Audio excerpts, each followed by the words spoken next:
Ja, sigurno, mislim, vsi smo videli, da ta danes ni bilo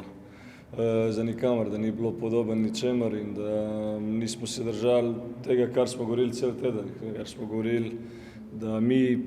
ne smemo prejemati zadetkov, da pač dali bomo težko veliki, na koncu prijemo 4, ampak 4 z lahkoto, mislim, z občutkom, da če bi Srbija hotela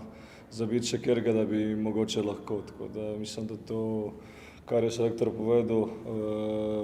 se strinjam z njim in mislim, da se lahko cela ekipa s tem strinja, da to ne pelje nikamor in da je treba veliko spremeniti, če hočemo biti blizu tega ranga, kjer smo zdaj v tej skupini, s tem ekipam, ki igramo, so nekako par nivojev pred nam, napake,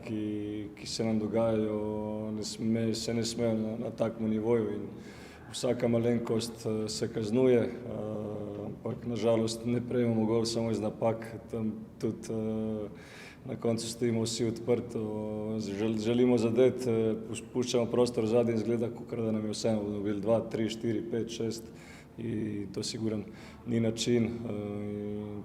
je treba veliko spremeniti, da bo to drugače. Kaj spremeniti? Mislim, to je ena zgodba, ki se ponavlja že kar nekaj let. Mislim, da vsi iščemo načine, kako bi se to spremenili, kako bi izgledali drugače.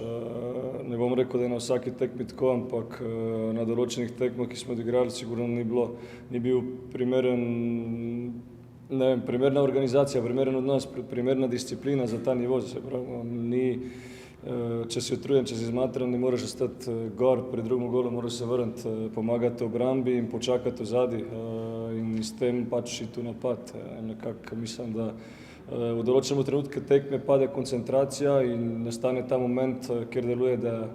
da je vseeno, kaj se zgodi, da je vseeno, kako se bo končali in normalno, da s tem prodajamo naš ugled in je to ena stvar, ki se ne sme dopustiti. Ja, mislim, prav veliko lepega ne more povedati o nam. Če smo pred približno enem letu govorili o tem in da zdaj spet govorimo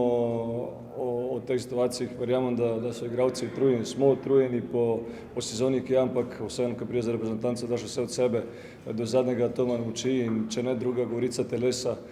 mora povedati, da želiš nekaj več, da želiš nekaj drugače in ne da deluje, kakor da je komu vsem. Tako da to sigurno ni pravi odnos in žalostno je, da govorimo o tem po tisti tekmi v Splitu, kjer smo res slabo izgledali, da danes proti Srbiji na tem stadionu nekako na eni tekmi, ki smo vsi želeli igrati, pustimo tako sliko in prodajamo ugled Slovenije, je žalostno in se pravi, treba spremeniti in najdeti način, ampak to se ponavljamo že nekaj let, ampak načina še nismo najdeli, moramo biti realni in dokler ga ne bomo, ne moramo pričakovati prav velike stvari od nas. Ja, mislim, prvo, meni nič ne rabi dati Sloveniji, to se vsak zaveda, ki pride na reprezentančno akcijo, na zbor.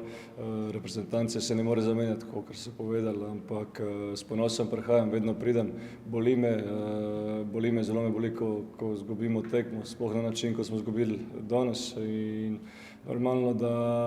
da je težko, ampak še vedno prihajam z veseljem, prihajam pozitiven, prihajam nekako z glavo, da bi se stvari spremenile, da bi stvari šle na boljše, ker normalno, da v vsakem trenutku najlažje nehati in reči, da dosti, ampak tako se ne bo spremenilo nič in če ne bomo vsi skupaj strmeli k tem, kar zdaj govorim, bo prihodnost ne bo svetla, tako da treba je veliko stvari spremeniti, treba je na akcijo prihajati s pozitivno miselnostjo in normalno vsako tekmo je to borba in tudi če treba pustiti kakšno poškodbo na igrišču, pač za reprezentanco bo potrebno sigurno. Po takih porazih, po takih tekmah so pri to nekako pričakovane izjave, ampak se pravim, v določenih trenutkih rečeš tudi določene stvari, ker misliš tako, ampak ko ne gre, je najlažje odnehati, pustiti, ampak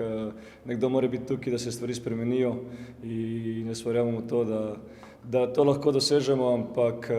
način bo treba najti, iščemo ga že predolg in Upam, da nekako v teh Ligi narodov do konca, da se zberemo, da najdemo en način, da najdemo en sistem, ki nam odgovarja in potem v kvalifikacije za Evropsko prvenstvo vstopimo s ciljem, da se na njega vrstimo. Jaz mislim, odgovor, ne vem, kako bi rekel, ker ga ne razumem niti jaz najboljše. Iščemo, se pravi, ne samo zdaj to zadnje leto, že par let nekako odgovore na vse to. Jaz kar vidim je nekako to, da želja je, ampak kakor da ni dovolj močna, zato ker v dostih primerih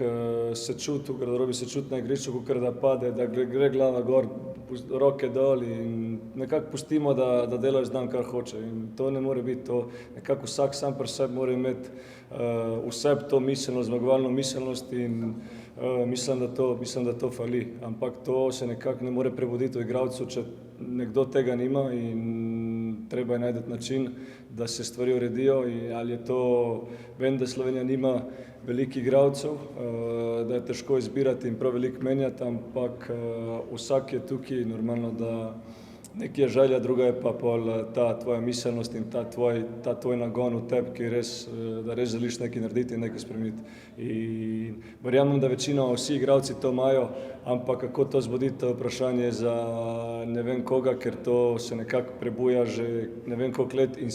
se ni zbudili. Samo upam, kot sem rekel, sem pozitiven, upam na najboljše, vem, da bo težko, vem, da je težko, vsi to vidimo, ampak vsi skupaj moramo držati naprej, strmeti k tem, da se te stvari spremenijo. Če bi lahko objasnil, kako spremeniti, bi jih spremenil takoj, ampak nažalost ne. Vedno je težko kaj reči po takšnem porazu, ampak, kot ste rekli, treba biti iskren. Če je to selektor izjavil, kar je izjavil, jaz ga lahko razumem, ker je težko delati nekaj na treningu, pa priješ na tekmo, pa pokažeš nekaj drugega. Mislim, da danes na igrišču nismo pokazali nekaterih stvari, kar se tiče taktičnih, ampak mislim, da je prvo problem, kako smo stali na igrišču, nismo pustili srce na igrišču. Vedno se pogovarjamo pred tekmo, pa kako mi radi rečemo v žargonu, palimo, pa pridemo na igrišče, pa to ne pokažemo. Mislim, da je to največji problem, ker zdaj, da govorimo nekaj o kvaliteti, kvaliteto imamo, ampak da smo iskreni, Srbi imajo večjo kvaliteto, Švedi imajo večjo kvaliteto, Norvežani imajo večjo kvaliteto. To se pač ne rabimo lagati, treba biti iskren, ampak ko priješ na igrišče, moraš dati vse od sebe. Za mene, kar je velik problem proti taki ekipi, ne moreš dobiti 2 gola iz prekinitve. Ok, drugo je to, ne vem, 3., 4. gol, ki so nas izigrali, to lahko rečeš, da je bilo majstorski. Ampak, ko dobiš 2 gola iz prekinitve, mislim, da je to en problem, ker v prekinitvi pokaže željo. Tako da mislim, da je največji problem želja. Zdaj to drugo, kar ste me vprašali, če verjamemo selektorju ali pa komorkoli, mi bomo vedno verjeli, ker mislim, da smo pokazali dobre stvari, kljub temu, da smo danes tudi izgubili, lahko pogledamo kakšne pozitivne stvari, sploh recimo drugi polčas, res je, da smo dobili več golov, ampak smo tudi malo spustili žogo, smo igrali, smo imeli malo posesti, tudi recimo proti Švedom, kljub temu, da smo izgubili, smo pokazali dobre stvari in mislim, da že odkar je selektor tukaj, pokazujemo neke nove stvari dobre, ampak rezultat nas pa ne gre, kar je najbolj pomembno. Jaz se strinjam z vami, da vi kot gledalci in novinarji gledate take stvari in kar pišete ali pa govorite negativno, je pač stojimo za tem, nimamo ok, pač ko zgubiš, moraš prijeti pa nekaj povedati. Ampak težko je. Hvala Bogu smo profesionalci in verjamemo en drugmu, zdaj tukaj ne bom ziher govoril o nekaterih stvarih, ker se bomo slačilnici govorili in kakor mi rečemo, slačilnica je svetinja in jaz upam, da bo to tako ostalo.